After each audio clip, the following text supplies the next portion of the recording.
Just go now. I'm sorry? Just start now. Yes. My daughter Haley was a force of nature. She was like sunshine in human form. She was small, but she had such a big presence. When she walked into the room, you noticed. I used to watch her coming out to the car when I'd pick her up, and I was filled with pride and joy. She was so full of life and so in love with life, it almost didn't seem possible that anything could happen to her. She saw even the most basic things with awe and wonder. The smallest things made her happy. A pretty flower, a cool piece of metal, an antique, her cat. You could buy her something from a thrift store or a yard sale, and she was just as happy and grateful as if you'd spent hundreds of dollars. She helped everyone. I can't tell you how many people I've talked to that tell me how she helped them or checked on them or just brought them joy when they needed it. When we talked to the clerk at the store she went to, he saw her picture and his face lit up and he said, "That's my friend." But when we told him she was gone, he literally teared up with a line full of people in front of him. She made everyone feel special. Even though she had been through hell when I got sick, she came through it stronger and without becoming jaded or carrying bitterness. Haley and Stella and I took a trip to visit my family in September just before we lost her. We decided we were going to start taking some short trips throughout the year because I was finally able to travel. That was such a happy time, and I wouldn't take anything in the world for that trip. Once Haley turned 18, I felt I could relax a little knowing that if anything happened to me, she and Stella would always have each other. Now I worry constantly about leaving Stella alone. There's no rhyme or reason with the grief. Most nights I can't sleep till 4 or 5 in the morning, but some days I sleep most of the day. My mobility is worsening, even though I had been improving before she died. I used to love nighttime, but now the dark feels ominous and scary, and I don't even know why. I can't let my mind be idle. It goes to visions I can't handle. When I lay down at night, if I'm not exhausted, I think about my sweet daughter lying dead in her home that she loved, with strangers walking around and looking at her. I think of her lying cold and alone in a drawer in the morgue when I couldn't even go sit with her. I worry thinking that she may have known what was happening and how betrayed she must have felt, and I pray that she was asleep and didn't know. These thoughts and visions pop in my head all day long. I have to shake my head to make it stop. I research things, I watch true crime, I listen to podcasts that may help her case constantly because it's all I can do. While most people have their children, we have pictures, mementos, and beautiful memories that stop abruptly on the day she died. I have her tiny handprints getting bigger throughout the years, the sweet notes she left me. And now we have a memorial with her urn and pictures of her that we decorate for holidays. We turn her fairy lights on first thing in the morning and last thing at night. The holidays will forever be hard now. We will never feel the joy we felt when we were whole. Her birthday is November the 23rd, and sometimes that falls on Thanksgiving. Halloween was our favorite. Christmas will always be tainted. New Year's was just after. I feel torn because half of me wants to be with Haley so badly, but the other half wants and prays to be with Stella to help her all I can and watch her grow into the beautiful woman she's becoming. Being away from either one of my girls is the most painful thing I could have ever imagined. I feel extreme guilt and regret all the time. I write to her every night, and it's filled with "I'm sorry" and "I wish." I'm sorry we didn't find you a car sooner. I'm sorry I worked so much. I'm sorry I never gave you our spa day, and I'm sorry I didn't check on you that night. But I will never forgive myself for not feeling that you needed me and knowing the moment you were gone. I wish I'd never moved with us to Georgia and she would have never met him. Audrey from the funeral home was kind enough to let me go sit with her, to hold her hand and to talk to her before she was cremated. I couldn't see her face, just her hand. I held her hand and I talked to her and I tried to tell her everything I wanted to say. But leaving her there was the most unbearable pain imaginable. One of the hardest parts is watching Stella suffer. She's so strong for Haley and for me, but she misses her sister so much. They were as close as any sisters I've ever known. I didn't know that she was still texting Haley until someone else got Haley's old number. That upset Stella so much. She doesn't trust anyone outside of our small circle anymore. She trusted Brooks and thought of him like a brother before this. And now she doesn't feel like she can trust anyone. There were so many things I wanted to watch Haley do and come about in her own time. There were so many things I wanted to teach her. I wanted to watch her have children of her own and to help her and to be there for her, and to babysit. I could envision my cute little curly-headed grandchildren. I wanted to see her succeed in her business or her career as she figured out what suited her best. I wanted the comfort of our daily texts and our calls. I wanted to watch her relationship with Stella go from kids to adult sisters who were always there for each other. I want her here for holidays and special times and just everyday things, but that all ended in 1 second. All the countless hours of research to feed her healthy food, to try to put her in the best school system, to keep her safe, that was all stopped in one selfish, evil second. I could go on and on about her and about trying to live without her, but there's just not enough time or enough words to describe it. I asked for at least some justice for her. Brooks, even though I hated the way you treated Haley, I had reluctantly grown to love you like part of our family. We all tried to make holidays special for you. Haley wouldn't have it any other way. She was determined to love you enough to make you happy and to make you enjoy life as much as she did.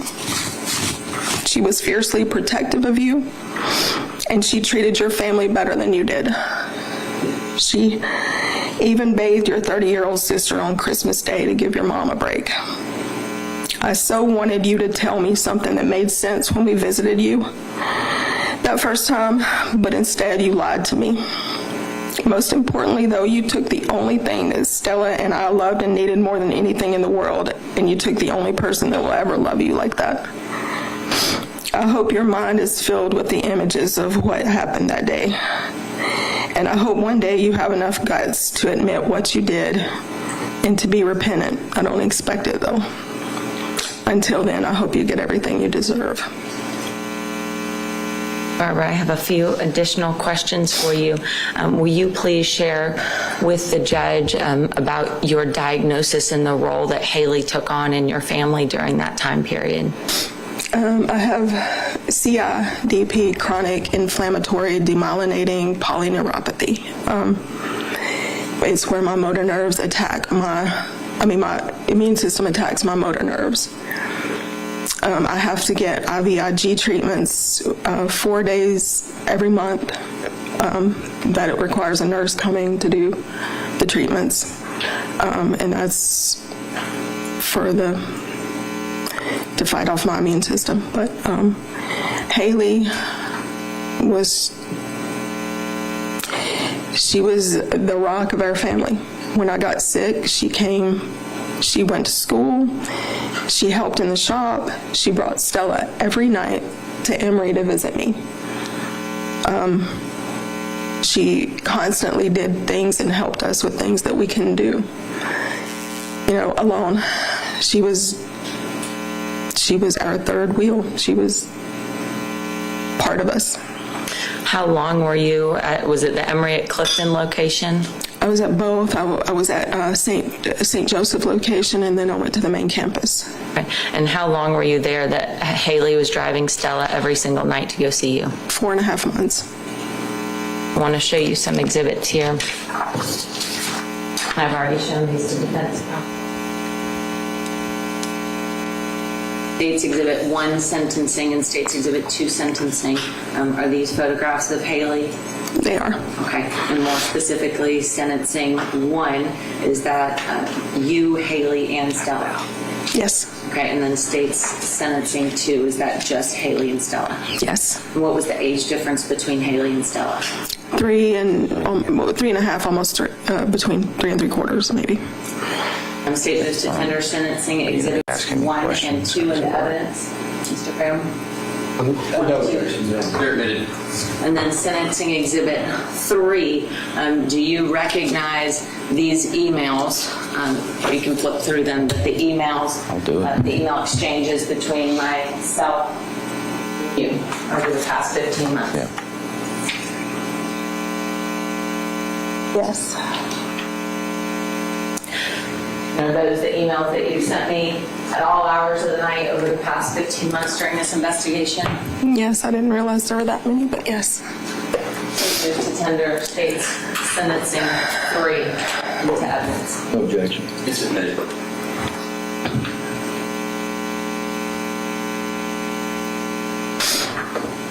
If that's all you have to share, I don't have any further questions. Mr. Graham, do you have any questions? Yeah, I do. Thank you. Thank you. Thank you.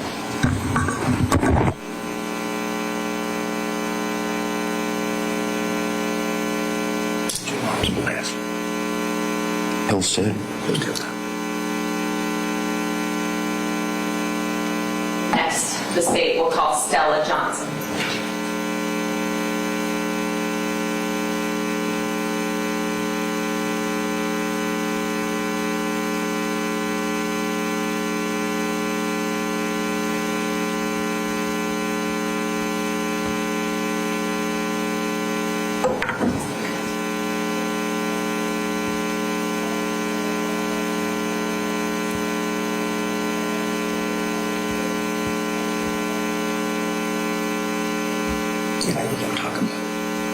You said fine. Well, people do it. You got to say yes or no, and it's a very simple reason why. The court reporter's taking down everything you say, and the spelling of and is actually kind of similar. Yes or no? There you go. Okay. All right, Stella, if you'll get close to the microphone so that we can hear you, and if you'll first introduce yourself to the court and spell both your first and last name for the court reporter. Closer.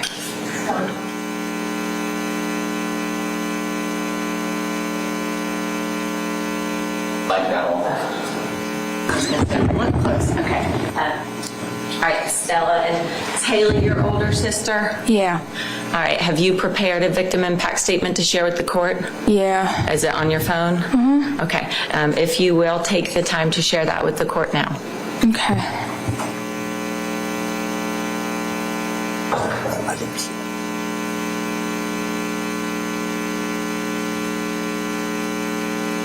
We were girls together, me and Haley, playing with Barbies and putting Mardi Gras beads in our hair to make it look longer.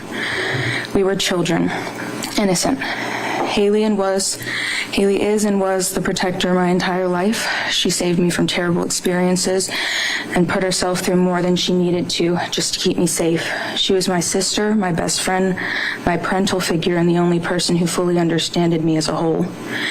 Haley was big on loving and understanding people, even as a child, and it's that love that led to her death. Haley loved Brooks, but she did not trust him. Not with a gun, not even with cleaning the house. She did everything for Brooks because she loved him. I remember asking her, "You know he has a gun. Aren't you afraid he'll do something to you?" And hearing her say back, "Probably." There was no trust between these two, but she did love him. And it was that love that drove Brooks to kill her. There was a difference between the love that they had for each other. Haley's was pure and his was obsessive. Haley began to realize Brooks was not a good person and that he was cheating and lying. He started to hurt and abuse her not only mentally but physically. She understood that if she ever tried to get away from the relationship or call it off, that he would hurt or kill her. She was afraid, but more so hurt by his lies, by what he was capable of, by him as a person.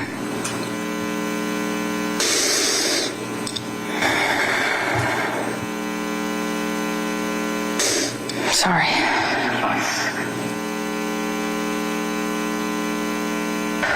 Water all the time we need. Ever since Brooks came into her life, he made everything very difficult for her. She paid all the bills. She took care of the house. She took care of the cat. She took care of him. She took care of his mother, paid for Dana's food. She would bathe Kelsey, his sister, and would change her diapers, knowing that he would not. Haley actually spent one of her last days bathing and taking care of Kelsey. Haley probably had more trust in Kelsey than she did in her own fiance, which is sad to think about, but it was her reality. When I think of Haley, I think of independence and strength. I think of her beauty and intelligence that she so effortlessly spread to every being around her. I don't want to think about the 8x9 hole that was left in her head from a gunshot wound. I don't want to think about her last moments of pain and confusion. I don't want to think about the man that she trusted least playing in the last bit of brain that she had left in her skull after he blew the rest out. But I do.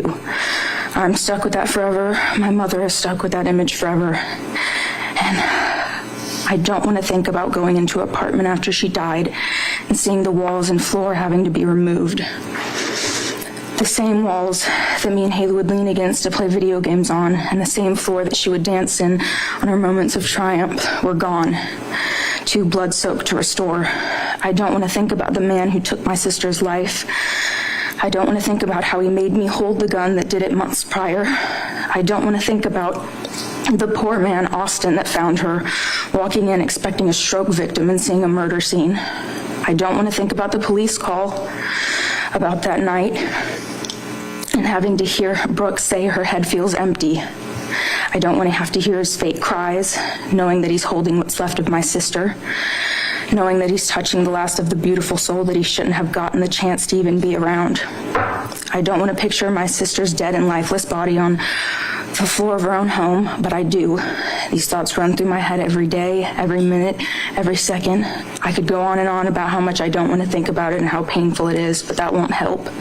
It's always going to be there. I want my sister back.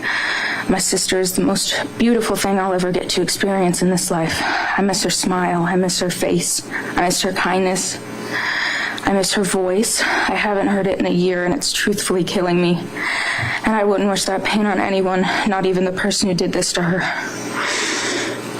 She's the beauty in life that keeps me going, and I love her beyond words. This has impacted me to a point of no return, but not like Haley impacted me. She is part of me. Her love is intertwined in all of the lives that she touched in her 21 years, and I wish to be an ounce of the woman that she is. Thank you. Thank you so much, Stella. Mr. Graham, do you have any questions? Do you have any questions? Thank you. That's it? Yes, ma'am. Do you have any additional? Yes, Your Honor. State calls Nova Lee Conroy. Mr. Graham, I know that you want to talk to your client. I'm going to give you all the time that you need to talk to your client, but he's going to listen to these backgrounds, and he's going to do it without you distracting him. Are we clear?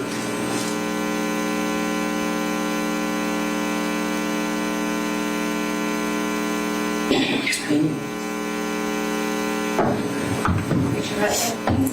You do solemnly swear or affirm the testimony.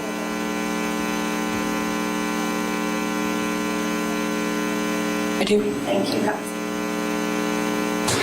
All right, good afternoon. If you will, please introduce yourself to the court and spell both your first and last name for the court reporter. Yes, ma'am. Novalee Conroy, Novalee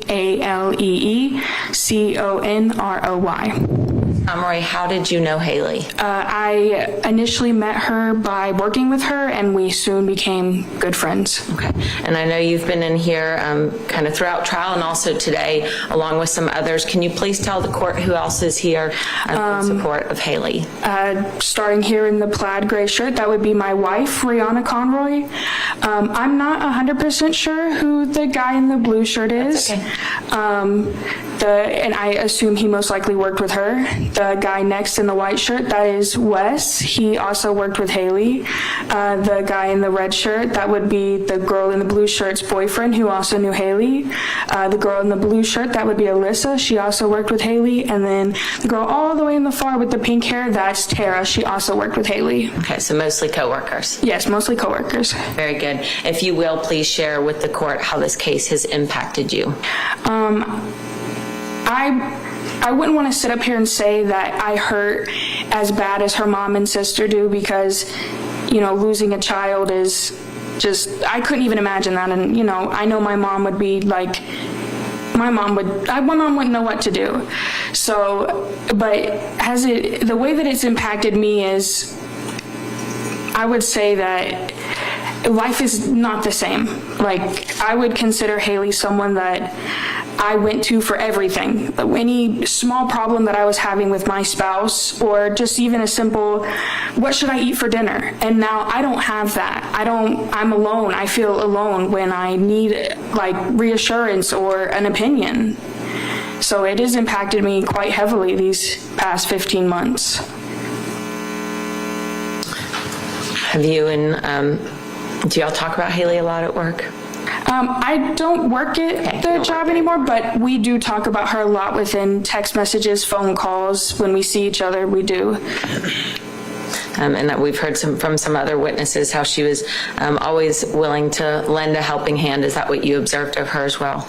Yes, she actually took it upon herself without me even asking to plan my wedding and help me with that. And, you know, like, she planned the whole thing. I really appreciate it. Thank you. Mr. Graham, any questions? No, you're on. Then state calls Alyssa Osment.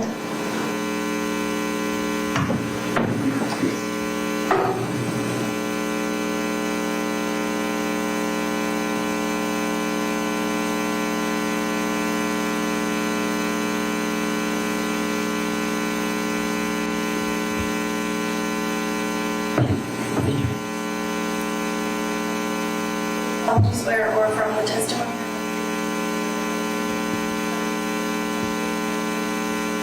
Yes. Thank you.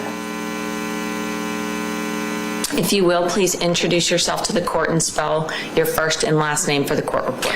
My name is Alyssa Osment. It's ALYSSAOZMENT. And if you will, please share with the court how this case has impacted you and a little bit about Haley.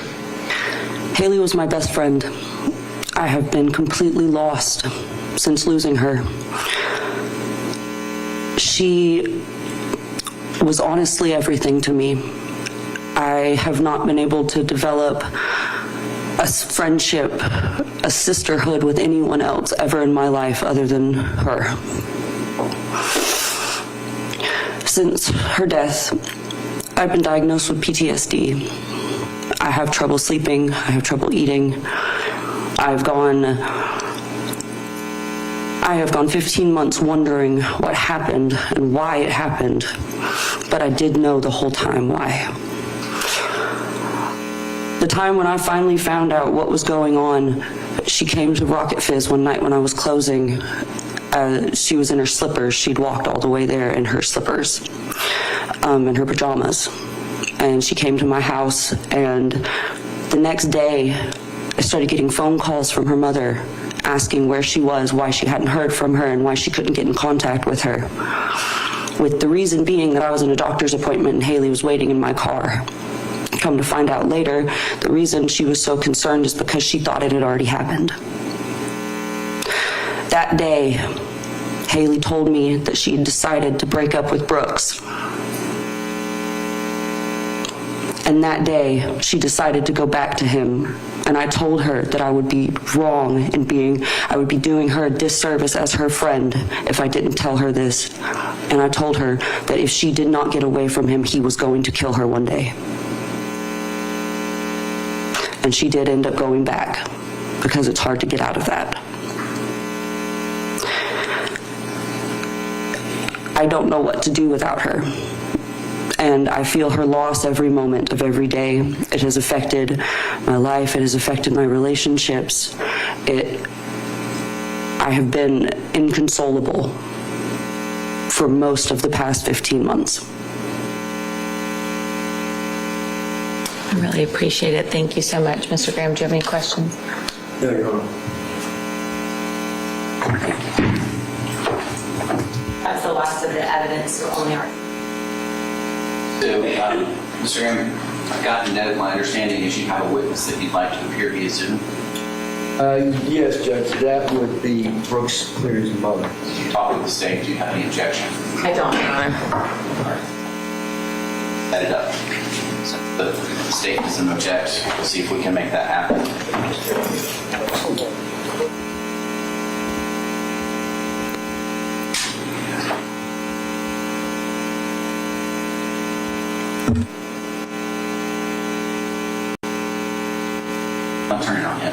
If not ready. I did.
Tell him I'm in the waiting room.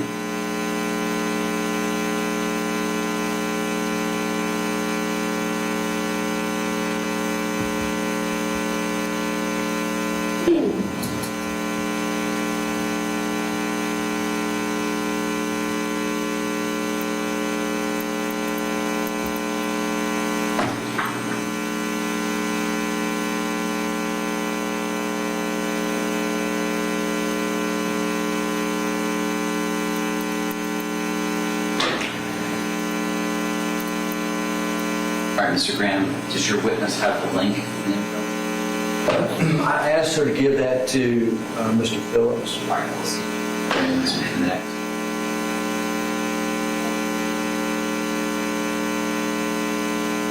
What I'm going to do is off the bench, telling that to her right now. And when she's ready and in the Zoom, I'll come back on. Happens. I'm going to give a little time. If there's delay, I'll send a note that you're going to need to get her on the phone, but I'm not going to wait too long for this to be arranged because it all should happen beforehand, but hopefully it won't be a problem.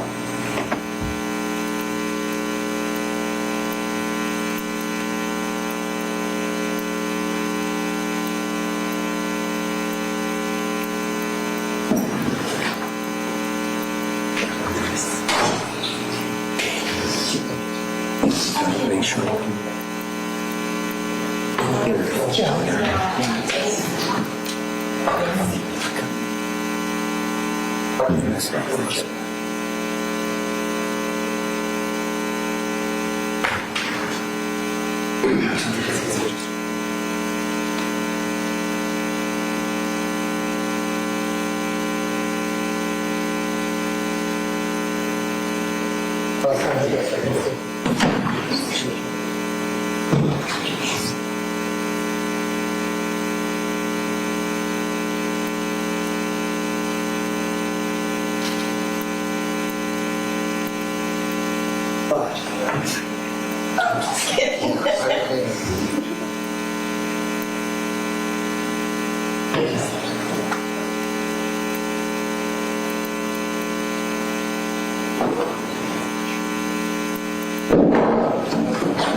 You can put it as a special condition, must make payments towards restitution. You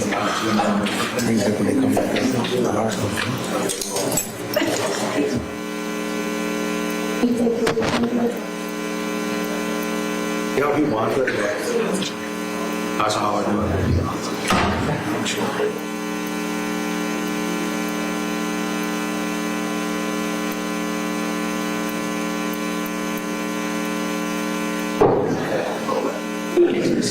All right.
Remain seated. Court will come to order.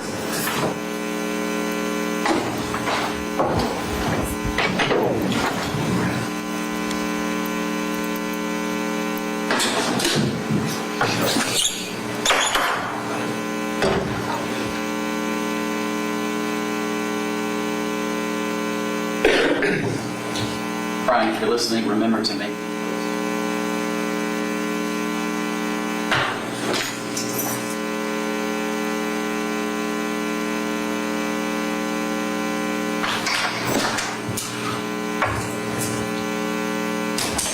Probably call Brian, tell him to make me sure.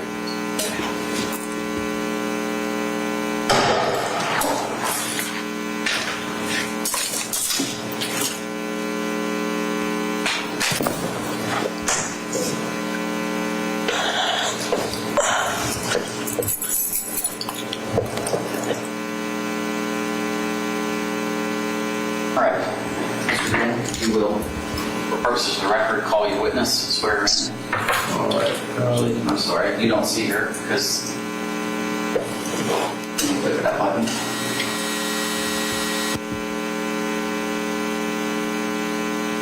Now you should be able to see her. She won't be able to see you from there.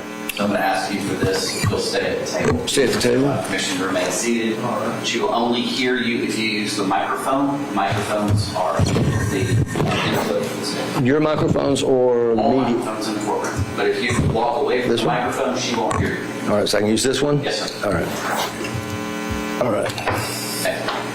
Hang on. That. Now you should be able to see her. All right.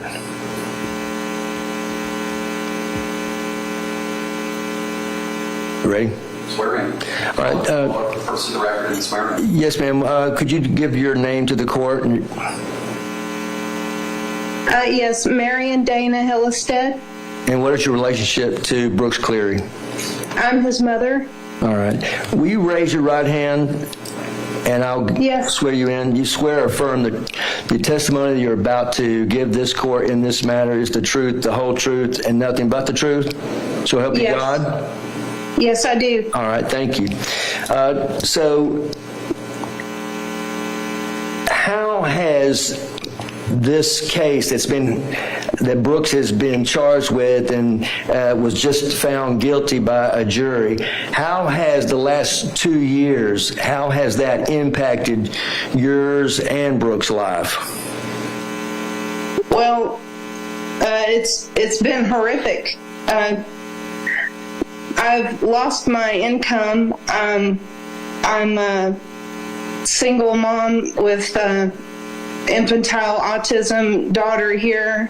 She's also legally blind and mentally retarded. That's her diagnosis. So that's already difficult to navigate. And then all of this stress and trauma with losing Haley and with Brooks being in the grip of the court for no reason. It's just been horrific. How long did you know Haley? Oh goodness. Well, at least 2 years prior to all this, because she moved into my house. How long did she live with you? About 2 years, roughly 2 years. Did she have a job at that time? No, she didn't. She showed up at my door with her little suitcase. She literally had one suitcase and the clothes on her back because she'd been thrown out of her house and didn't have anywhere to go. And she said, I would just live in my car, but I don't have a car. Now, I noticed that you were not able to appear in person at the trial that we recently had. What is the reason for that? That's strictly because of my daughter. Her special needs are such that it wouldn't lend itself to being able to be in court. Infantile autism, she yells, she whoops and yells and bangs around, and she has an IQ of a 15-month-old, diagnosed by Howard Shube, our family neurologist. Now, how is Brooks? How is he able to help you with your daughter, his sister? Well, besides me, he's the only person that's in her life day in and day out, that she's bonded to. And I have a list of things I could go to. I mean, everything from, please take sis a bottle of water while I'm trying to cook dinner, to help me with getting her to and from neurology appointments, eye doctor appointment at Marietta Eye Clinic, her dentist, Dr. Thornton on Whitlock Avenue. Our life is very concentrated right here in this small area, because of her special needs. We're not able to really get out and go on trips or anything like that, and it's very confining. It's very limiting. Even things like getting the groceries in the house, and trying to take her, for example, to the grocery store, to try to take her to Kroger. Just getting her to go into the store is difficult because of the threshold. She doesn't like crossing the threshold into the store. It's an autism thing. It's very difficult and prohibitive. It's the same reason that we used to try to attend church, and we just switched to online church for that reason. It's just too difficult. So he literally helps with everything. This has been extremely hard on her as well, because she loves him, and she goes and stands in his room, and she just puts her hand up like this and says Bubba and looks around. She has very limited vocabulary, only a few words. It's been extremely upsetting for her. It's put her whole understanding of how things work here at home upside down, and the whole thing has been extremely difficult. I'm at a loss to be able to explain how horrible it's been, actually. Right. Did you know if Brooks and Haley had plans for the future? Yeah, I sure do. In fact, I bought them a small farm. It's still in my name, of course, because I pay the farm taxes and all of that. But I actually bought them a small farm, and I have a small adjoining property. And the plan was that I was going to get them a little, like a kayak lake tour business, so they would have a steady income up there. And she and I talked about it constantly. After I bought it, she was extremely excited. We looked at the pictures all the time. Was there ever a doubt in your mind that Brooks loved Haley? Oh, no doubt at all. She had a lot of physical problems as far as her health with her stomach. She had a stomach acid disorder, and she had some other things. And I saw him on numerous occasions just pick her up and carry her out to the Forerunner to take her to the ER. I still get her doctor bills and things in the mail from time to time. But she was so loved and adored. And, they were engaged, actually engaged. She had a gorgeous ring on her hand, and,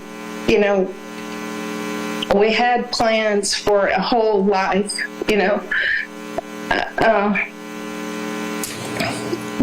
I can't really put into words. I wish I could do a better job of trying to explain how this has just train wrecked our entire family. I used to be extremely outgoing and, out in the yard and taking care of the azaleas and greeting my neighbors and all of that. And I don't have any desire to even carry on with any of my normal way of life and being. We're just so heartbroken and train wrecked by all this. And he adored her. She was his high school sweetheart, you know. I adored her too. And families are in flux, you know, in situations of stress. But she always knew that this was her house, this was her home, this is where she lived. I'm the person she came to when she didn't have anywhere else to go. And, you know, I loved her, and I still love her. And it's just beyond. It's nearly destroyed me, and it's completely destroyed my finances. I can say that. So when this incident occurred, when Brooks was arrested originally for interference with government property and false statements, he was 20 years old. Have you seen a change in him in the last couple of years since then? Oh, yes. He used to, just like myself, he was so outgoing and funny and laughing all the time. And I mean, it's changed his whole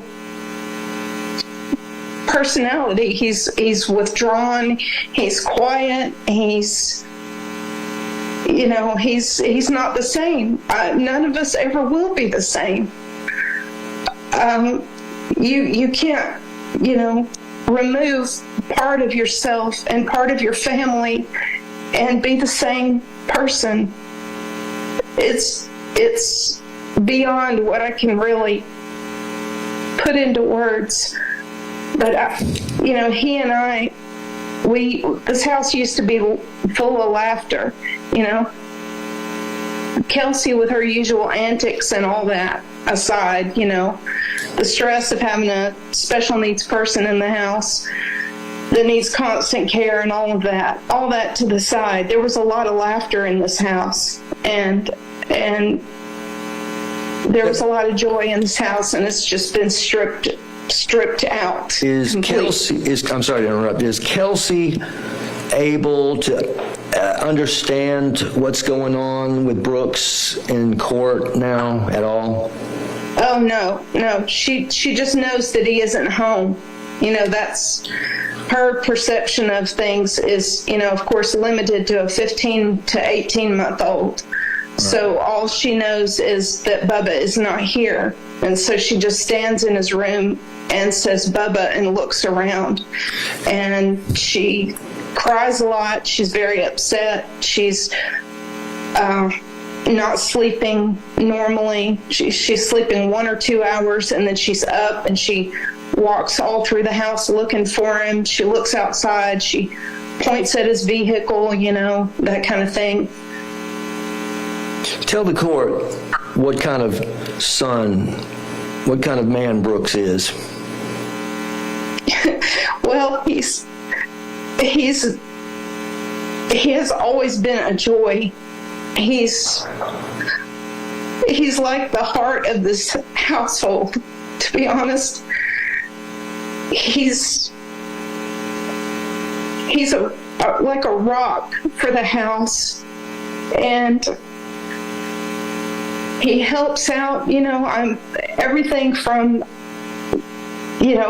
let me get out there and cut the grass to knock out these hedges and bushes to, hey, Mom, there's a pipe leaking in the courtyard. Let me figure out what kind of thing I can do to plumbing part to order to fix it.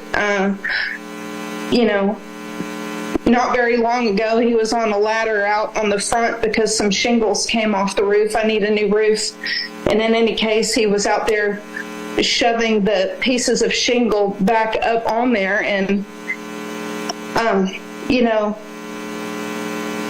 Okay.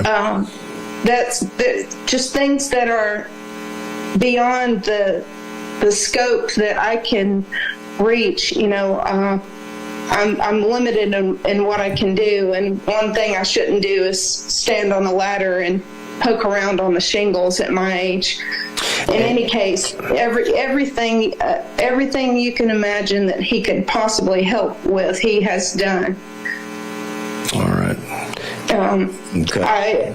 I also have my dad's old farm a couple of hours away that I'm supposed to be able to go and check the timber on and that kind of thing. Make sure that, it's okay. It's squatters haven't camped out or whatever, even something like that, to be able to send him over and say, can you just please go check the farm? Hey, sweetie, everything that a son, is normally engaged in, just helping with everything.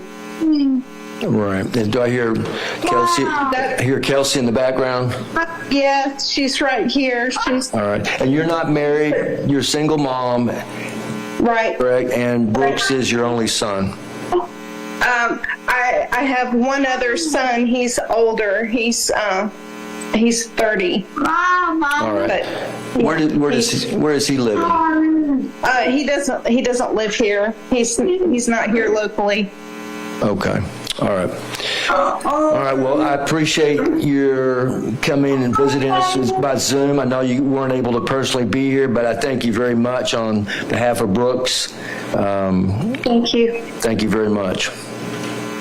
Thank you for letting me be here today. No questions. All right.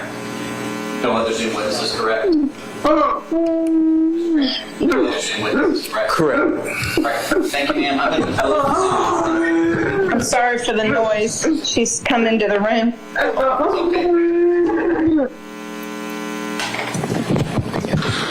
What else do you have, Mr. Green? May I confer with You may. Brooks Cleary?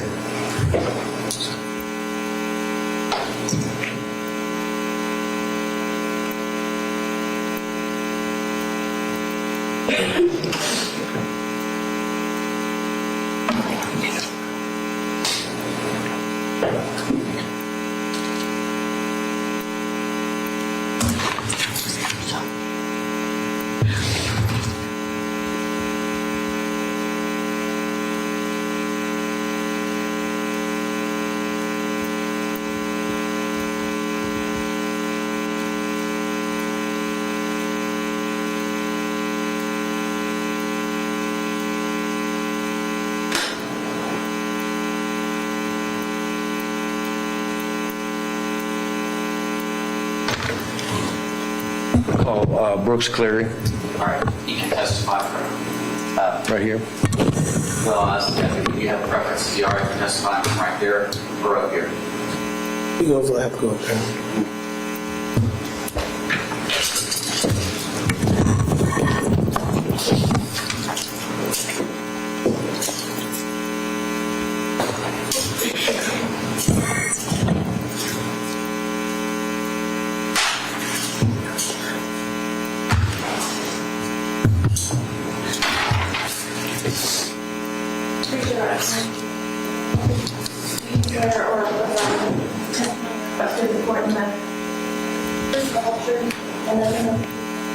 I do.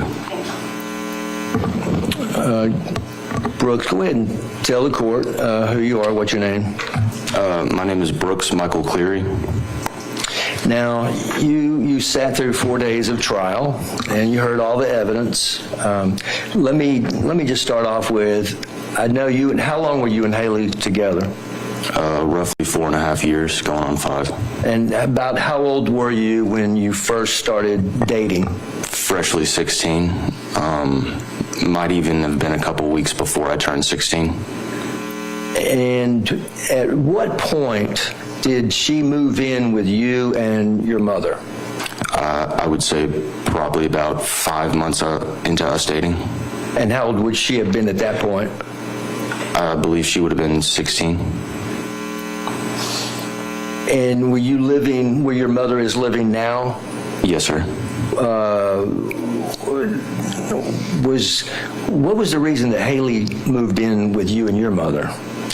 There was a disagreement between her and her mother, to which Haley decided that it was either, live there and not have very much freedom at all, or, take the chance to come live with me and my mother and, just help out around the house. And that would be basically, rent. And you did not have to pay rent? No, sir. Now, did your mother also pay for Haley's phone as well, your phone? Yes. Other expenses? Yes, she paid for the gas in the vehicle for me and Haley to drive, especially when we were looking for jobs. She also fed us, and she never made us pay like water bills or power bills or anything like that, so showers and power were free and everything. And at some point, you moved with Haley into an apartment, is that correct? Yes, sir. What was the name of the apartments? It was Campus Edge Apartments. And that's the same apartments that that the incident occurred in? Yes, sir. How many different apartments did you live in at the Campus Edge? 2 separate apartments. We first moved into a smaller one, and then they offered us a premium apartment, which just means it comes with a washer and dryer unit. Okay. And were you both working at that point? Yes, sir. And where were you working? I actually had a couple different jobs throughout us living at that apartment complex. First, I believe it was at a car wash detail spot named Cactus Car Wash. And then secondly, I was a chef at Andretti's, go-karting and stuff. All right. And where was Haley working? She worked at Rocket Fizz on the Marietta Square. And when did you become engaged to her? It was her 20th birthday.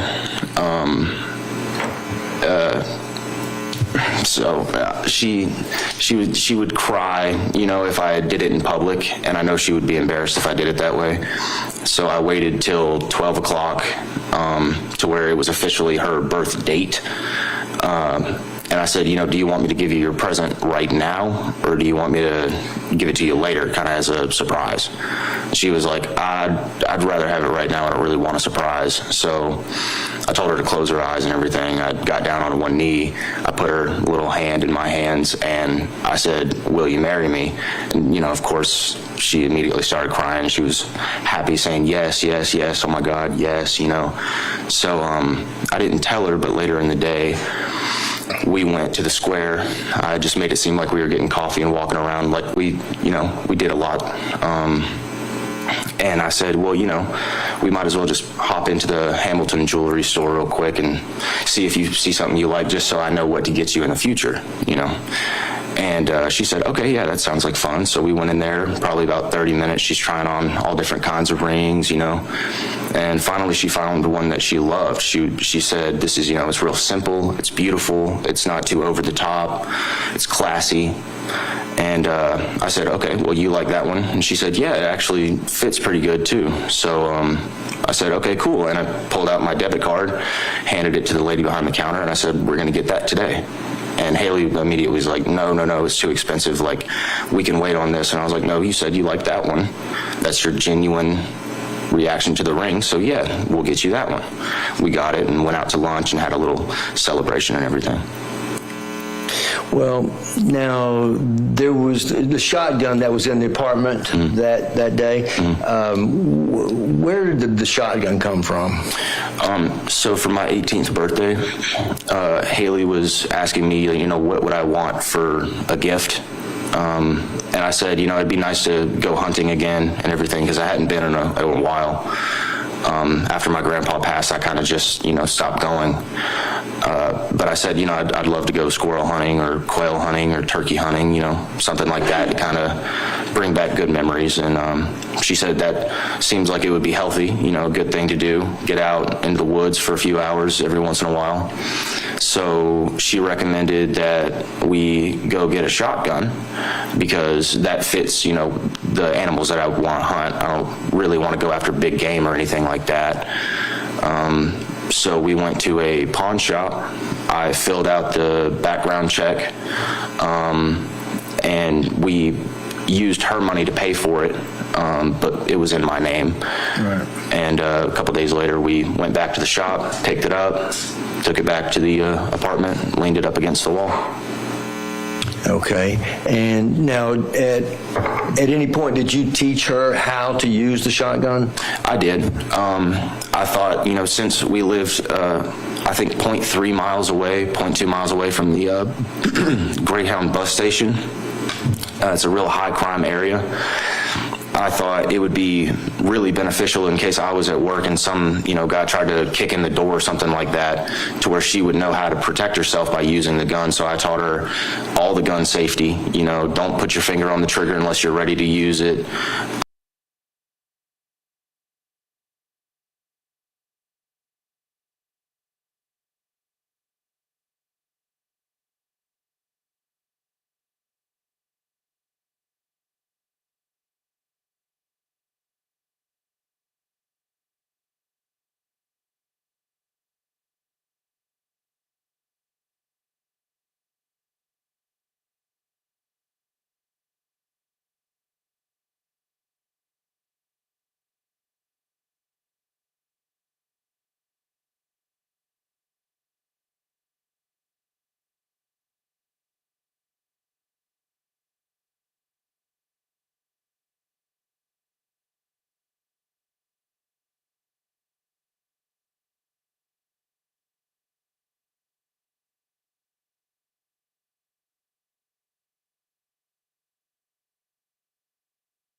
All talking, well, let me ask you this, why did you not call on your own phone? I couldn't find my phone. I later found out that my phone and Haley's phone was in Mazda Devouty's car. That was only two. Do you remember telling Austin Meeks that your fiance was stroking out and to call 911? I have no recollection of what I said. I do remember saying 911. I said, call 911. After that, it's blank. I just completely blacked out. I ran up the stairs. I remember just running up the stairs. That's it. Do you remember seeing her on the floor? I do. Do you remember there was blood on the wall? I didn't see that. No. Do you recall there being a shotgun somewhere on the floor? No, I never saw the shotgun. Do you recall sitting on the shotgun? No, I don't. Do you recall holding her in your arms in the apartment? I do. On the floor? I do. You do recall that? I do. Do you recall the police officers coming inside and looking for Haley's body? Do you recall that? No, I don't recall that happening. I have no memory of it happening, but after hearing, the last 4 days of the trial that we went through, I do know that is what happened. Do you recall the firefighters coming in and talking to them? No. Do you recall going to the interview room with Detective Nudie and Detective Foster and speaking with them? Do you recall that? I remember small, clips almost, more of photographs than actual conversation. Did you recall them telling you that Haley was deceased? I do. And do you recall your response? I do. What was your response? At first, denial and confusion. At that point, I really didn't know why I was there. In my opinion, my brain was trying to protect me from really realizing what was going on. When they told me that she had passed away, like I said, I was in denial at first, then kind of confusion, then shock, and then complete distress. She was the love of my life. She still is the love of my life. I'll never love someone as much as her. She was my best friend. From the moment we woke up to the moment we went to sleep, we were tied at the hip, unless we had to go to work. And even still, I was texting her all day long. She was texting me all day long. We would talk on the phone during work. We were pretty much inseparable. Do you recall people asking you if you heard a shotgun blast? I do remember them asking me that. They said something along the lines of, when did the gun go off? And I never heard a shotgun go off. I never heard any kind of gun go off. So that immediately confused me. And when they were persistent on that, I said, go check it for forensics. It'd take you guys, 10 minutes to figure out if a gun was fired or not. I had no idea that it went off.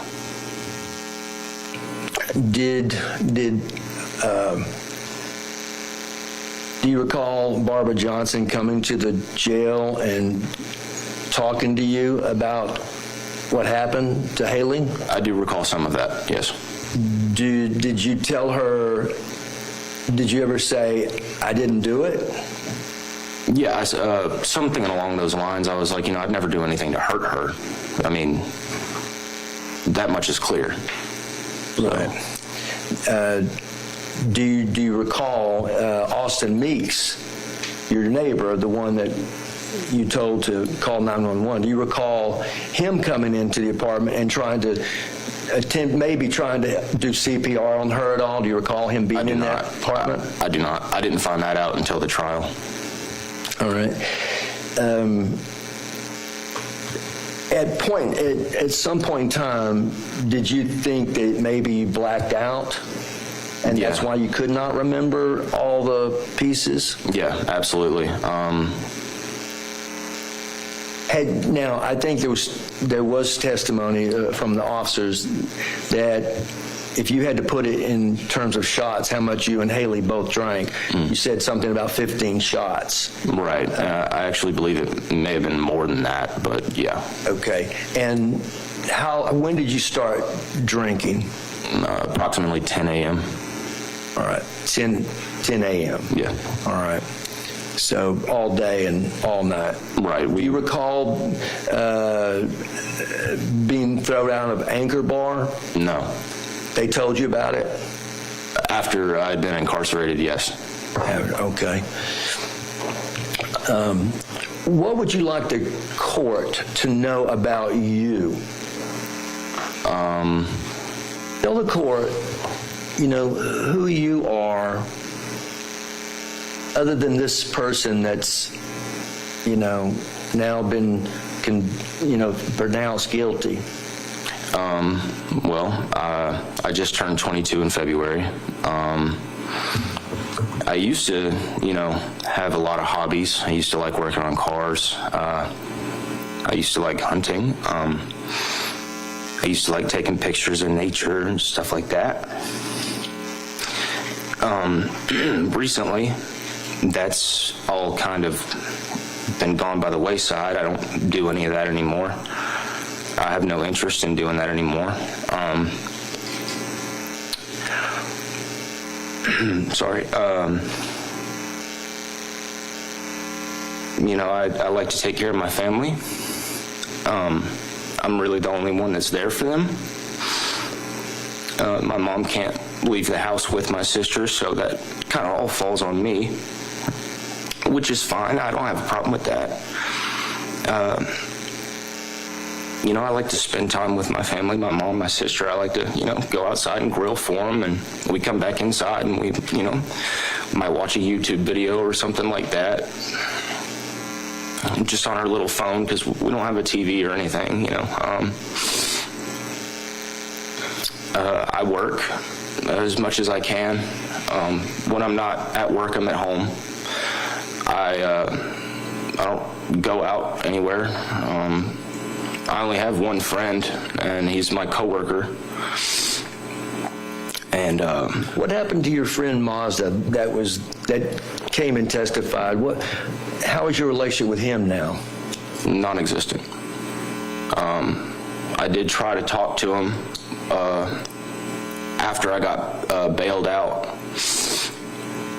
and he didn't, want to talk, which is understandable. I mean, this has been hard on everybody. This has been a living nightmare, and it continues to be. So I do understand that.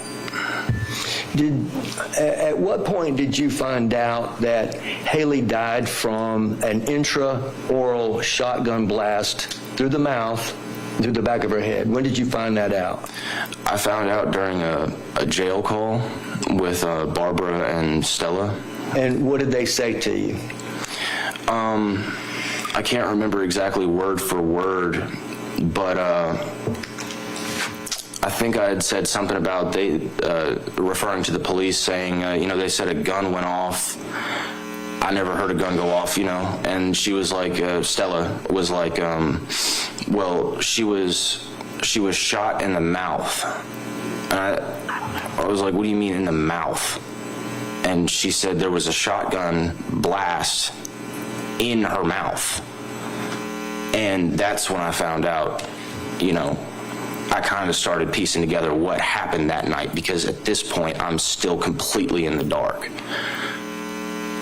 Well, you understand what she took her own life. I do understand that now, yes. All right, and you're not charged with a homicide, correct? I do know that. And the concealing the death charge, that's the most serious offense. Under the circumstances, do you think you did everything you could to help Haley? I do. How? Why? How did you try to help her? Well, when she wasn't responding, I was talking to her and she wasn't responding, and I rolled her over a little bit, and her eyes were open, and I was like, kind of shook her a little bit, and I was like, baby, like, if you're gonna lay on the ground, you might as well just go lay down in the bed. Like, why are you on the floor? And then she still wasn't responding, and her eyes were still open, but she wasn't like focusing on me. And normally she had very large pupils, but when I rolled her over and saw her eyes, her pupils were very small, which is not normal at all. So then I started getting really scared. I believe that's when I kind of went down to my knees, almost in like a sitting Indian style, crisscross applesauce. I put her up on my lap, and I was, trying to get her to respond. She wasn't responding. after that, I only remember little clips of running and getting help, telling them to call 911. And I went back upstairs to see if, maybe there was anything I could do. I had no idea what had happened at that point. But, I'm not familiar with the law, maybe as much as I should be. I'm also not familiar with medical terms or how to render medical aid. So I just did what I thought was the best thing to do in that situation. According to Austin, who the neighbor that you contacted to call 911, he said you said that your fiance was stroking out. Explain that to the best of your ability under the circumstances. Right. Well, I do not recall saying that, but that is a slang term that I have used in the in the past. It could be related to a bunch of different things, just like other slang terms can. Do you recall Austin trying to give her CPR and moving her body? I don't recall seeing that, no. Is there anyone else that can help your mother at home now? No. That you're in custody? No, sir. All right. Is there anything else you would like to say to the court? I know this has been very hard on everybody. I can't imagine how hard it's been on Miss Johnson and Stella. It's been very hard on me and my family too. I can't sleep. I don't really laugh. It's rare for me to even cry at this point. For the first year of this going on, I couldn't help but cry myself to sleep. I have horrible nightmares of finding her over again, and it's just been horrible. My life is going to be changed forever at this point. I'll never love anyone the same. I still wear our wedding ring every day. Do you have it on now? I don't, because they took it. Right. But I would be wearing it right now if I could. Okay. That's all I have, Judge.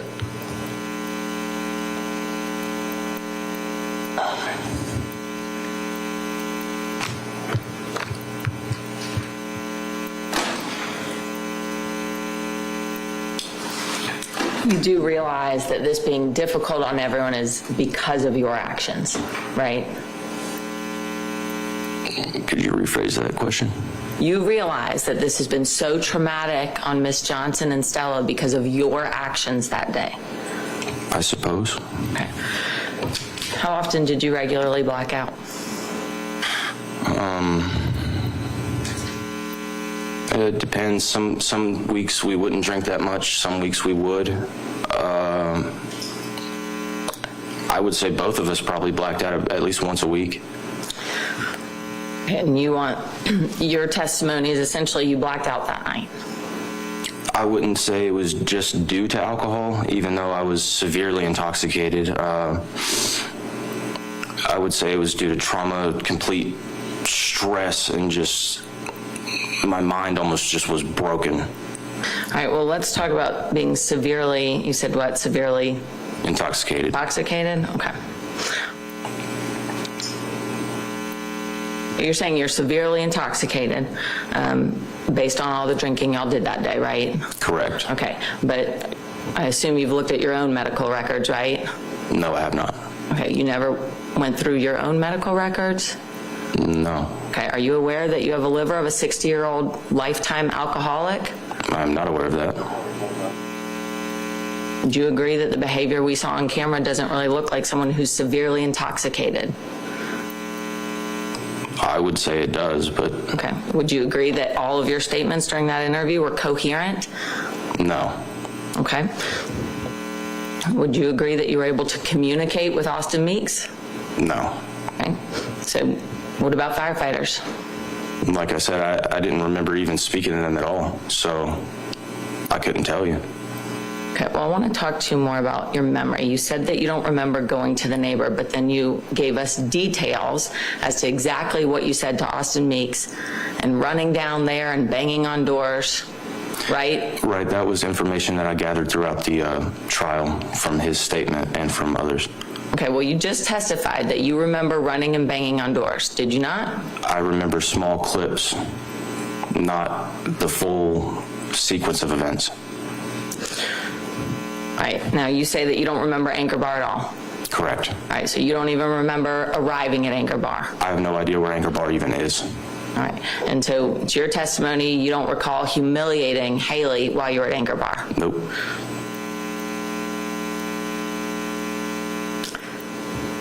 You don't remember any of this despite the fact that Mazda says you were fine on the way there. I have no idea anything about Anchor Bar.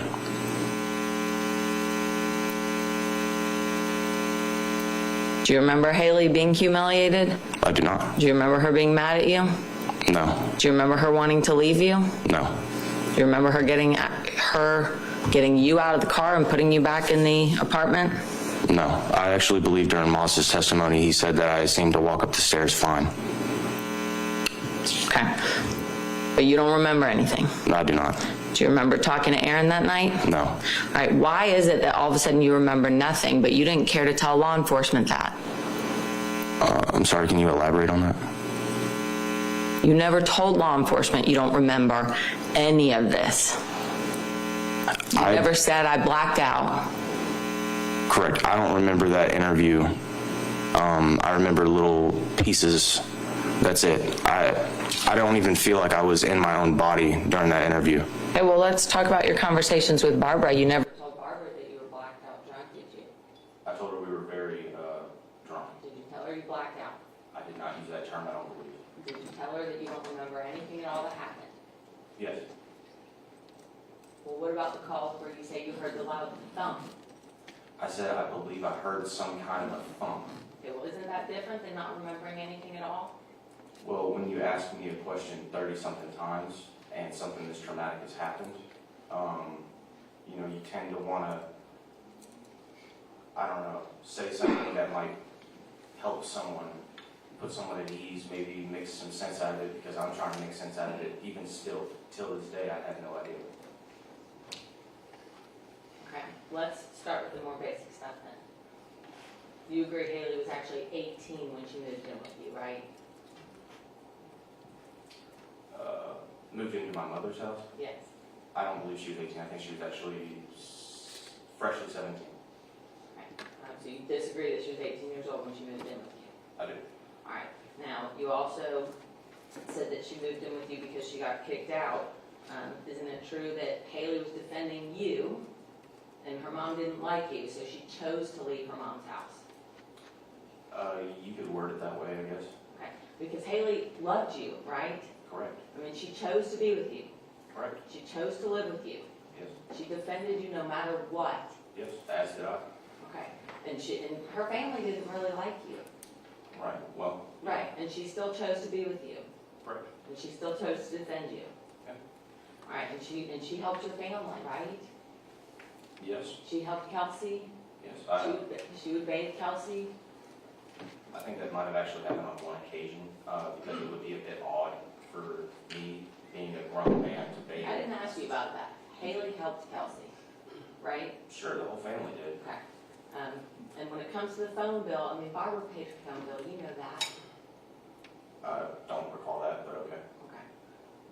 But y'all had a pretty toxic relationship. You agree? I would say we got into arguments. Okay, you got into a lot of arguments to the point that Mazda would actually have to intervene, right? You could word it as intervene, but more of just like, I don't know, he would hear both of us talk about it and he'd say, you guys are basically on the same page, you're fighting over nothing. Right. So he had to mediate or calm things down between the two of you, right? I suppose you could say it like that. And you've gotten neighbors' attention before because of arguing and everything else, right? Yeah. All right. You called her a bitch before? Not in like a demeaning way. Okay, you called her a bitch in the interview? Yes, in the interview, I said she could act like a bitch. Okay. And you had anger problems? I can get angry, yes. All right, and you punch things? I haven't passed. You have boxer fractures on your hand, both old and new? Yes, but not all from punching things. All right, now, when it comes to racking that shotgun, you said that it's loud. Reasonably. I mean, not loud, but we were both pretty sober at that point, at least I was. And even still, it took me a few seconds to realize what was going on. Then I heard, something that sounded like a shotgun rack, and once I got in there, I realized she had racked it. You previously testified it's very loud. Do you recall saying that? I maybe misspoke. I mean, it's reasonably, yeah, you can hear it, yeah. Are you trying to back up a little bit? No. All right. And you agree that actually firing that shotgun is louder than racking it? Yes. All right. Now, this whole allegation that Haley was suicidal, you never told that to police? As I said before, I don't recall even being interrogated for the most part. I didn't know what had happened that night when I was in that room. So you tell Austin she stroked out, right? I believe that's what I said. Okay. You said that she fell, right? I suppose. You told law enforcement that she fell. Yes. You told fire that she fell. All right. You told law enforcement that she busted her lip. Okay. And that was your explanation for why there's blood all over the walls. I didn't say that was one. I never saw the blood on the walls, actually. Okay. So you said that you were talking to her and she's not responding, right? Correct. All right. You said you rolled her over. You said you looked at her, right? You got to answer out loud. Yes. Okay. Where did you roll her over from? What do you mean? She was on her shoulder. Where? Right where, it's kind of hard to describe without. So there's the futon on the left-hand side. There's a coffee table in front of the futon. And then to the right of that, there is kind of like where you would put food after you make it, or like ingredients that you're going to use while you're cooking, that little countertop. And then there's the hallway. She was right in between the futon and the countertop in the hallway on the red and blue rug. Okay, so you agree you moved her body? I would not agree with that. Okay. So Well, I mean, technically, yes, by rolling her over. Okay, but it's your testimony that she was already there. Yes. Okay. Despite all the testimony you heard during trial, that would be impossible. I'm just telling you what I recall, what I remember seeing and what I remember happening. All right, now you denied hearing the gun, right? Correct. All right, but you also told Barbara that you heard the gun or you heard a loud boom, right? I did not say loud boom, that was Austin Meeks. I said I might have heard like a thump or something, because I was trying to figure out why I was in the bedroom, and then turned around and went into the hallway, because, I wasn't, I didn't have my socks on or anything like that, and, I turned around as if I had a reason to turn around, I just didn't know what it was. Okay. Your mom didn't believe you, did she? My mom was very confused from the situation, as was I. She told you that nothing you said made sense. Correct. Okay. She said there's no possible way you didn't hear that gun go off. She said, how could you not hear it go off? I could hear it go off from about 2 blocks away, I believe Right. is what she said. She said it sounds like a cannon. Yes. Okay. She did not believe this idea that you just didn't hear the gun at all, right? If you're trying to insinuate my mother thinks that I had something to do with this, or thought at the time that I had That's not what something. I'm asking. She did not believe you. As it relates to the gun and not hearing the gun, she did not believe you. I suppose. Okay. But you moved the gun. I don't recall. Okay, so you have no recollection of moving the gun towards the door I have no before you went by recollection of Austin. seeing the gun. I have no recollection of hearing it. I don't know where it was. Okay, so you have no explanation for how that gun ended up underneath clothes and you sitting on top of it. No, I don't recall ever seeing it. You agree that Haley didn't put it there. Correct. I mean, I don't see how that would be possible. Okay, and you agree no one else was inside your apartment. I didn't know Austin Meeks was in the apartment, but yes, I would say that no one else was in there. But you said you went down to get neighbors. Yeah. which would include Austin Meeks. Yes, but I didn't know he came up. Right. Now,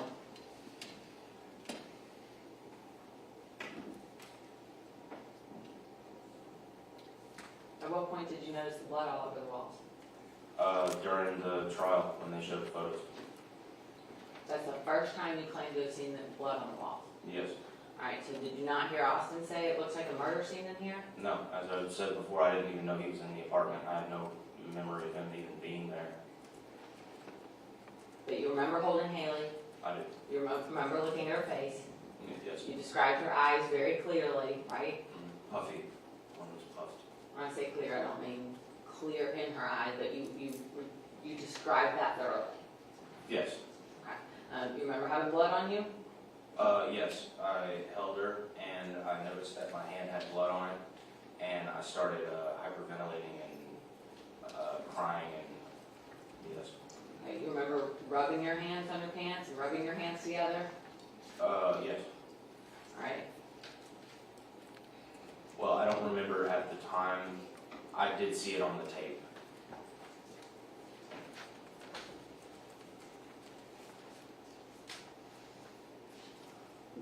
Told your mom you're going to prison a long time. I did not say that. Do you want me to play your jail call for you? I can tell you exactly what I said. Okay, tell me what you said. I said, look up what happened to Haley. I had no idea what's going on. It seemed like they're trying to pin this on me. I think I might be in here for a long time. Think you might be in here a long time. When you said it seemed like they were trying to pin this on you, you didn't get angry about it, you didn't get upset about it, right? I was currently being held at Cobb County Detention Center. I had not withdrawn from alcohol yet. And to be fair, this has been a year and I believe 3 or 4 months since that day, which I would say is a long time. So if I had not been bailed out, I would have been in there for quite a while. At what point did you black out? I don't know. I mean, I can't really remember that entire day. Like I said, I remember little bits because we started drinking as soon as we woke up, both of us. We still had, I would say, probably about a glass of whiskey left in the bottle before Haley said that she was going to go across the street to the liquor store and buy more. What time was that? Huh? What time was that? Let's see, we had about a quarter of a handle, which is 1.75 liters of whiskey. We drank pretty much all of that, except for that glass worth. So I would say that must have been, I don't know, maybe 11:30, maybe 11:45. I wasn't really watching the time or anything. Did you black out at 11:30 in the morning? It's quite possible because I don't really remember the rest of the day after that. But I do know that we continued to drink. How do you know that? You could see the whiskey bottle on the counter of the apartment. It was halfway gone. Okay, so do you remember what it looked like before you apparently had a blackout? I remember I drank the rest of the whiskey that we had left. I asked her if it was fine that I finished that while she go get more. She said that was fine. So I drank that. And then she brought a brand new bottle back, same size. And you continued drinking that? Yes, we both did.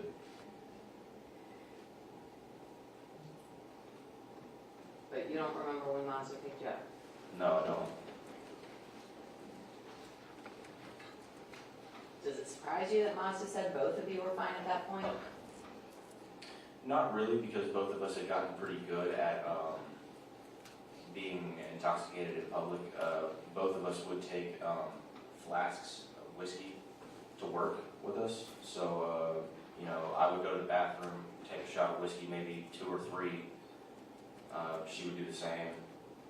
By the end of our shift, say it was 6 to 8 hour shift, we would have drank about, I don't know how to put it into liters or ounces or whatever, about that much whiskey each. And then when we get home, we continue to drink. Okay, you're drinking that much, how often are you blacking out? You said once a week? So yeah, once a week. Because like I said, we both had a fairly decent tolerance, but it was to the point where we could maintain, I don't know, the image that we were fine until we were just too far gone, which would, I guess, be considered a blackout. I mean, it would be. When did you go to your bedroom? I don't know. I don't know what time it was. How do you remember going to your bedroom? I don't remember going to the bedroom. I remember looking, it was like I was looking at my feet. And I remember the bedroom carpet. And all I remember is like turning around, stepping into the hallway, and there she was. Because you heard the gunshot? I don't know why I turned around. I just did. When did the blood get on your bed? I have no idea. Change your clothes? No, ma'am. Not to my recollection, no. I mean, I was wearing pretty much the same thing all day, I believe. When we woke up in the morning, I wasn't really wearing much of anything, neither was she, which is typical. We usually would stay like that till probably, I don't know, 1:30 in the afternoon, and brought on something. Now, you claim that Haley tried to kill herself previously and y'all were actively in an argument, is that right? Correct. She basically did it kind of in spite of you, right? I don't. According to you. I Was don't. she trying to get a rise out of you? I wouldn't say that. I wouldn't say that.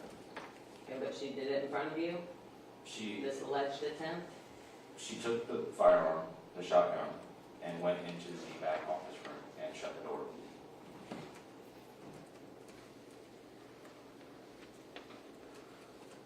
Okay, but you didn't think that was important to tell police when they're investigating this death? As I said, I did not even know what was going on. I didn't know why I was there. I didn't know that she passed away at the point. I had no idea what was going on. Okay, but you admitted to Barbara that you actually knew she was deceased prior to that police interview. I believe I worded that wrong. What I meant was, in hindsight, now that, I've had probably about a week to think about it, and I've gone through a really long detox process at the county jail, that it would make sense to me that she had passed. I just didn't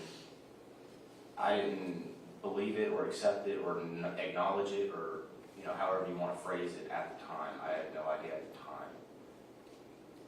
Okay, but I'm talking about the fact that you acted like you had no idea she was dead at all, right? You remember that? Correct. Okay.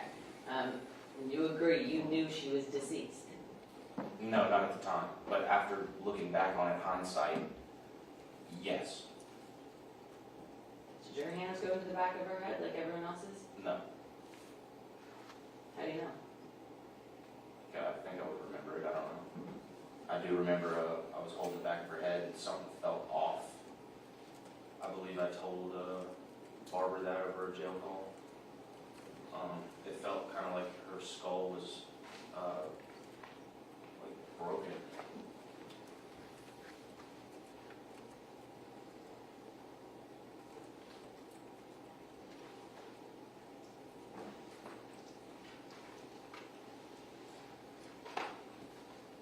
After those 6 jail visitations, 4 to 6 jail visitations with Barbara, you never reached back out to her? I was told not to contact anyone involved in the case, or else it could be a bond revocation. I wanted to really bad. I actually have a few things of hers. There's a knitted blanket. I believe she called the lady who knitted it her granny nanny. That's been in my bedroom. It's right by my bed, so every day I wake up and I look at that. I would love to. But you never told them what exactly happened when you spoke to them during those jail visitations, right? Like I said, even to this date, I'm still trying to piece things together. I have no idea. But you never said that to them? Said what? You never said to them, you don't know what happened or you blacked out?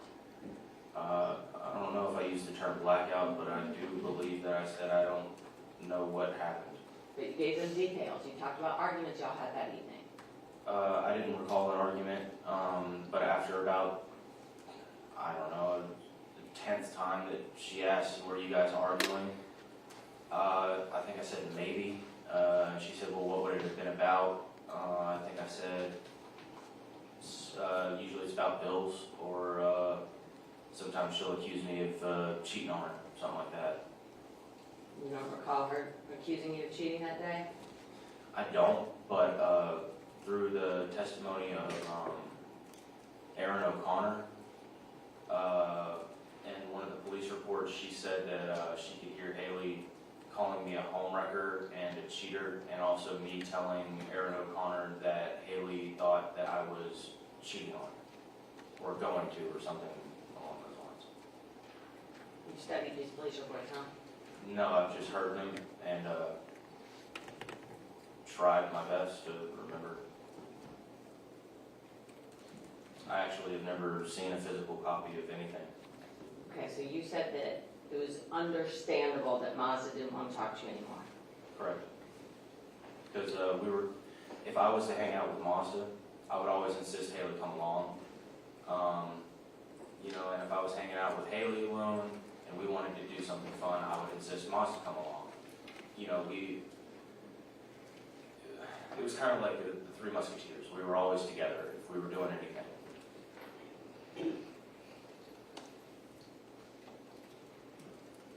So this didn't surprise you that this didn't actually bring y'all together and be able to comfort each other and talk to each other about Haley? That didn't surprise you at all? I did initially, but like I said, I can understand where he's coming from. It's a horrible thing to go through, and maybe just hanging out with me would make him sad or remember it more, or whatever it may be. But I can understand wanting to better his career and everything like that, focus on that.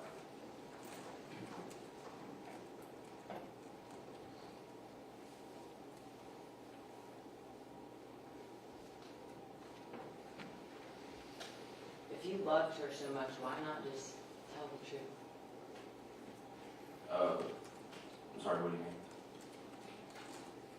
I'm not sure why I have to explain that question. If you loved her so much, why not tell the truth? I'm telling the truth. Everything I remember, I've been upfront about. I object to that question. I think that's badgering the witness. Overruled. Yes, everything that I've said here on the stand and to my attorney, Mr. Graham, everything that I've said has been everything that I remember. This is the first time you're saying that. Do you agree? This is the first time I've taken the stand, yes. Okay, and this is the first time that you've said these statements. Correct. I've never been asked after that interview in which I was highly intoxicated. You never decided to go talk to the police again, talk to your mom, talk to Barbara, nobody at all about what you claim to be the truth today? I've talked to my mother about it, yeah. They told me not to contact anyone. They told me not to go back to the apartments. They told me not to talk to anyone involved in the case, specifically witnesses, which I assumed, Barbara would be called in as a witness, so I didn't want to get my bond revoked. You didn't care to get this message to her in any other possible way to put them out of pain? I was told legally not to. I would have in a heartbeat. As soon as I got out, I actually was going to write a letter. I asked my attorney if it was a good idea. He said, probably not right now. So I decided not to. So you decided, so you're essentially asking the judge for mercy on your future to say something when it benefits you. I don't understand what you mean. So the first time you decide to say anything that you claim to be the truth is when you're asking for mercy on your future. I'm not asking for mercy on my future. I'm just up here telling you what I know and answering questions.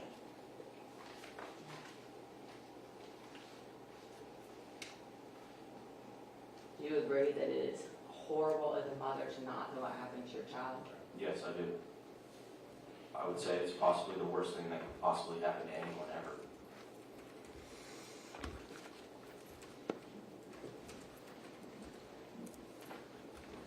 Just remember.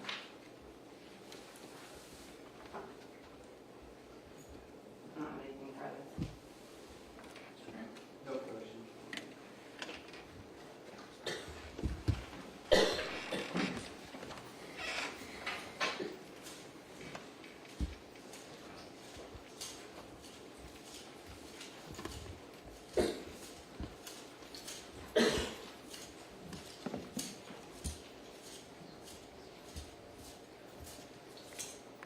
Mr. Graham, do you have anything else? That's all, sir. So, first of all, I would note it's incredibly hot in this courtroom.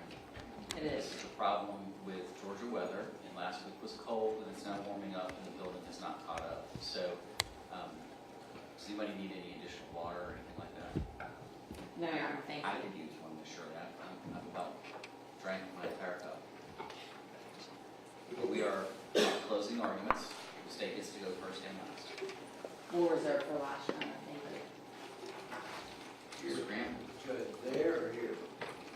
I'm fine with wherever you want. All right. If it may please the court, I will remain seated. I'm okay with that. Thank you. So, as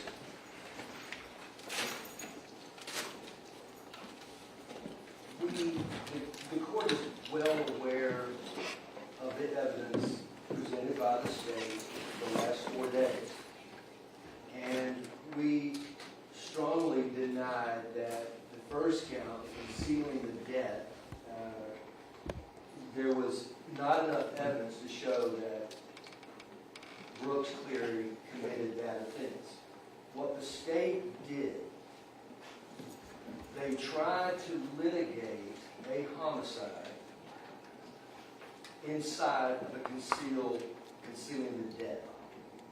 And by doing that, they poisoned the water. Now, you heard the evidence, and the evidence was that Brooks came in, he saw Haley in the floor, he tried to get her to respond, he couldn't get her to respond, he looked for his phone was left in Mazda's car, he ran door to door, knocking on doors to try to help, not conceal, try to help. He finally was able to get Austin Meeks to answer the door. He screamed to him, my fiance is stroking out, call 911. He runs back to the apartment to try to help Haley, to try to revive Haley, to try to resuscitate Haley in only the way he knew how. He's not a medical examiner, he's not a doctor, he doesn't even know how to do CPR. But Austin did. Austin testified to this court and to the jury that he came up and the phone was in hand when he was talking to 911 dispatch, while at the same time the jury could hear, the court could hear that Brooks was on the floor trying to revive Haley, his fiance.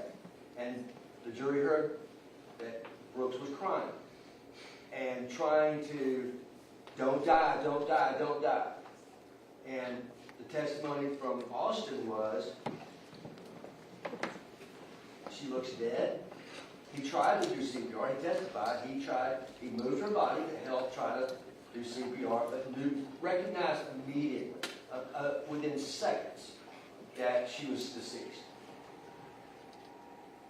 And he also testified, it looks like a murder scene. He also said, because at that point in time, he didn't know if it was a homicide, a suicide, or what.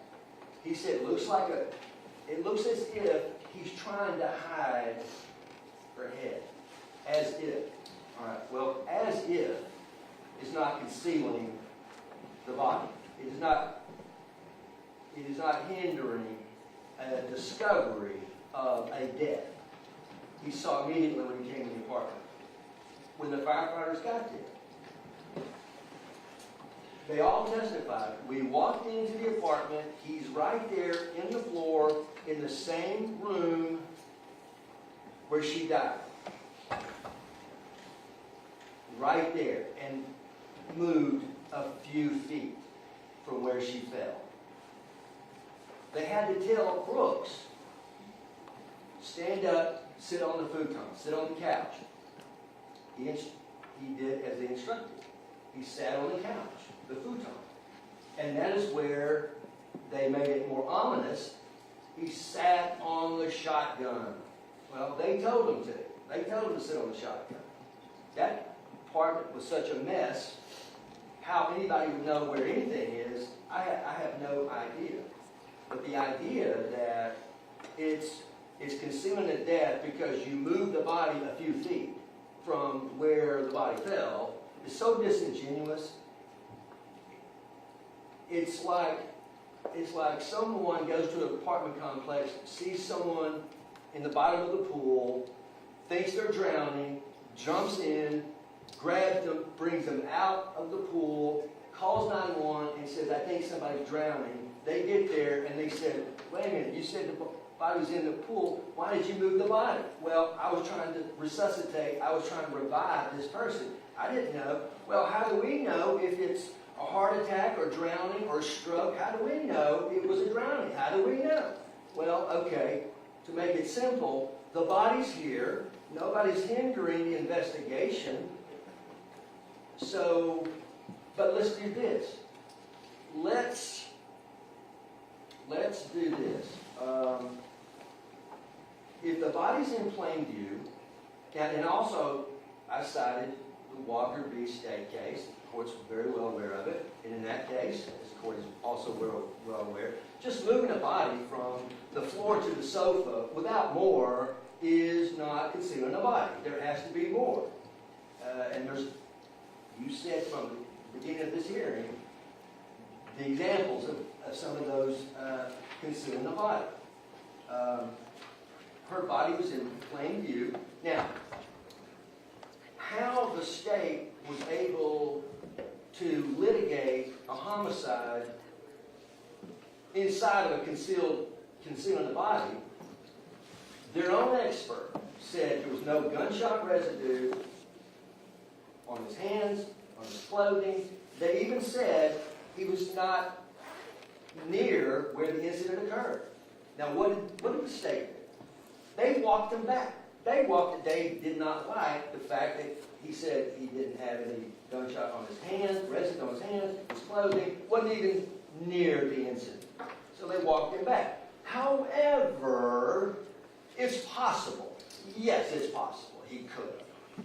But he did not. He said, I stand by my conclusion, which was did not. Had it changed it, it would have said it was indicative of gunshot residue on his hand, indicative of gunshot residue on his clothing, indicative of being near the... However, he also stated, the medical examiner stated, they didn't even test, even though there was soot deposit inside Haley's mouth, that the barrel of the shotgun was so far deep into her throat that there was a small laceration to the tongue, and it was so far down in the throat, they couldn't even take a picture of it. Now, the matter of death, and the court talked about that at some point with us, manner of death, the cause of death. As you heard the testimony, the medical examiner said, I can't rule out suicide.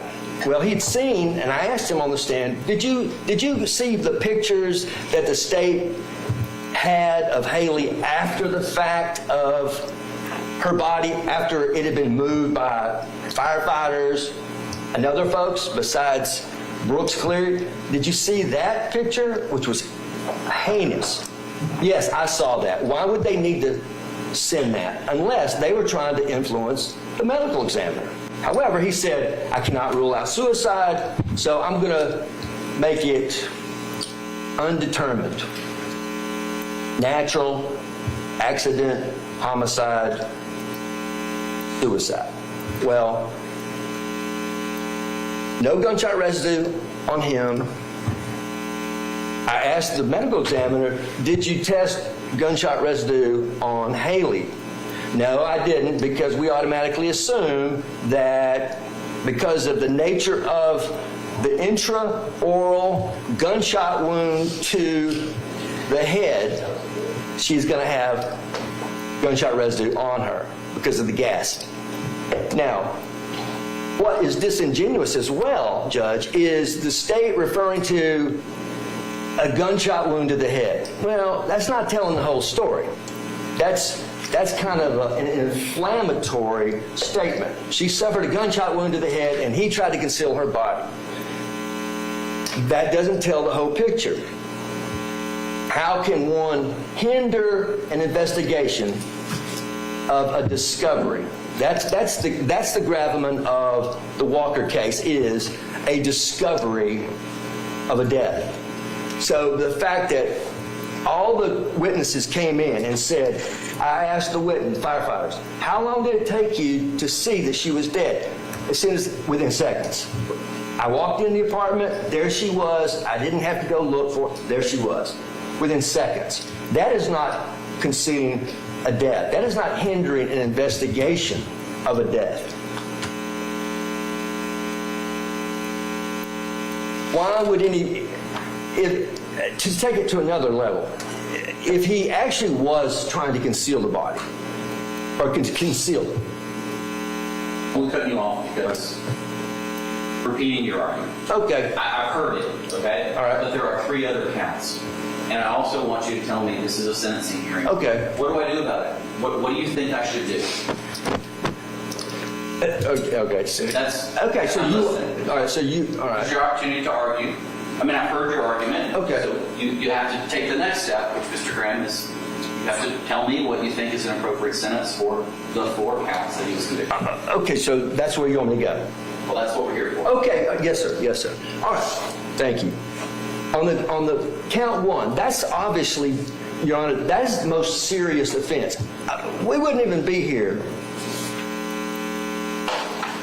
The interference with the property, it is what it is.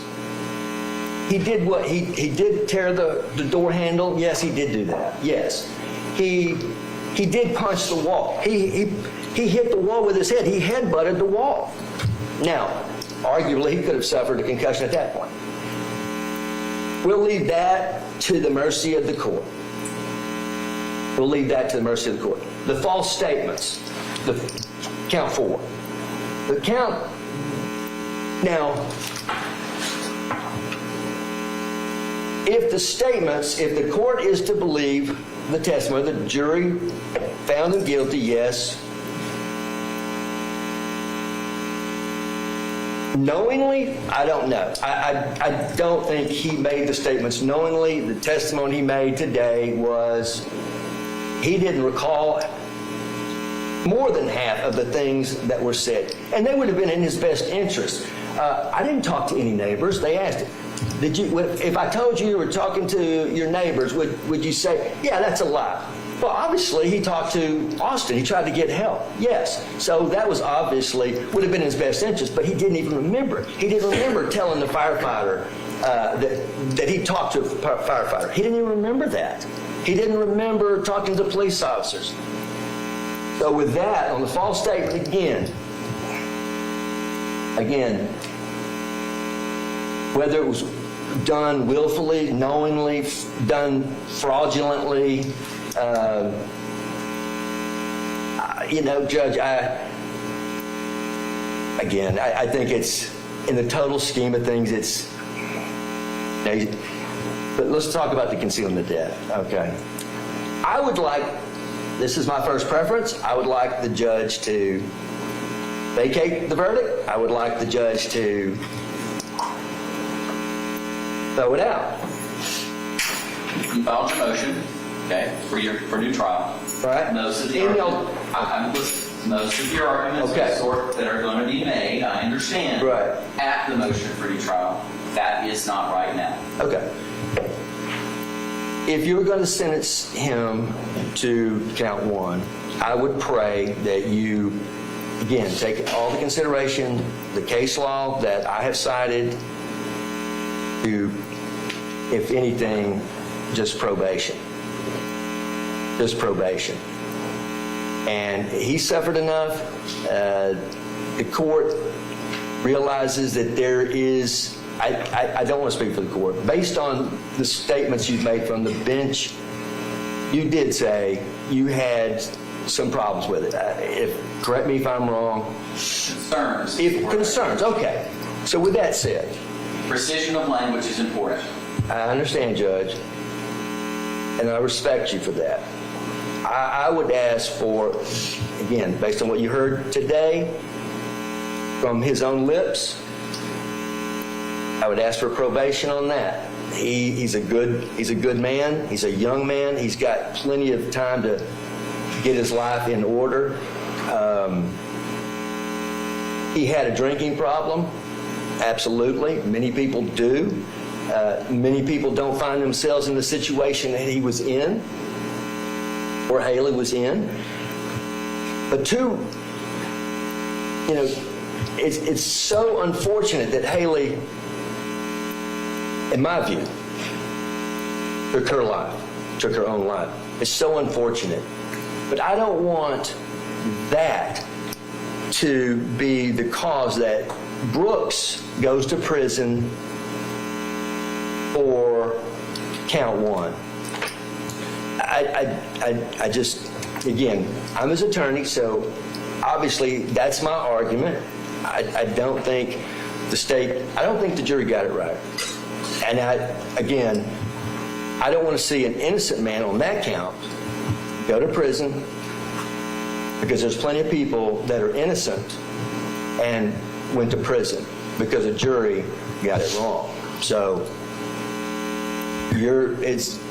that's what I'm asking is probation,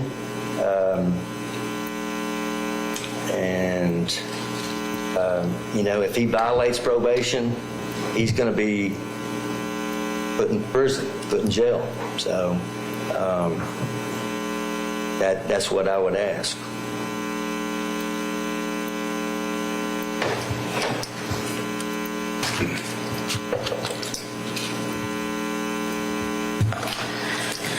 Your Honor, much of Mr. Graham's argument is really argument for motion for new trial. At this phase, we are concerned with sentencing on the counts for which the jury has found this defendant guilty. And that's really what I want to focus on. I think the fact that all of Haley's co-workers came during trial and today speaks volumes of the person that she was. Obviously, you heard from Barbara and you heard from Stella, and every family member is going to love their sister and their daughter. But the fact that her co-workers came, and not just today, but throughout trial, really tells you the type of person that she was, and that she was extremely loving. I've only ever had in one other case co-workers show up in support like this, and I just think it says a lot. And not only did they show up, but clearly they've been tremendously impacted by this case in the same way that her family's been impacted. I think what's clear to Your Honor is that Haley took care of everyone around her. She took care of her mom. Driving her little sister to Emory for 4.5 months every single day to go visit their mom says everything about Haley and the type of person that she was. She obviously had to take on a role very young, essentially as a mother and a sister, in order to take care of her mother when her mother was struggling the most. She obviously took care of Brooks, and she loved Brooks, and that was clear even from the defendant. She took care of Brooks's sister. She took care of Brooks's family. She was just a caring person. She took care of her coworkers, planning a wedding without anyone even having to ask her to do anything. Just tells you the kind of person she was and why this has been